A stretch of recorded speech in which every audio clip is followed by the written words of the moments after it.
ونؤكد لكم أيها السادة والسادة لكل الدارسين عن حرب أكتوبر وما قبلها وما بعدها أن القوات البحرية المصرية يعني تمتلك الكثير من التجهيزات والعتاد، وليس الموضوع قصرا على تدمير المدمرة إيلات أو غيرها، لكن حرفية التعامل قبل السادس من أكتوبر والتجهيز بداية من التعاون مع قواتنا المتواجدة والمتمركزة في باب المندب، ثم بعد ذلك ما ترتب عليه من شل حركة العدو الإسرائيلي في السادس من أكتوبر. نحن حاليا في مرحلة مماثلة ولدينا الكثير من التجهيزات. حرصت القيادة السياسية والقيادة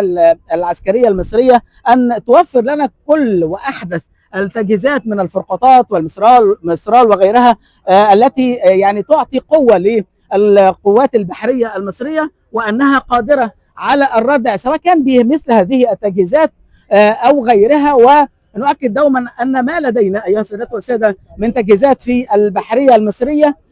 وغيرها من الأسلحة في مصر يعطي الدلالة أننا لدينا ما هو معلن وما غير معلن، وأننا قادرون بنصر الله وقوته على الردع في صوره المختلفة مثل هذه التجهيزات، يعني سواء كانت بحرية أو جوية. يبقى لدينا السلاح الأكبر الأهم في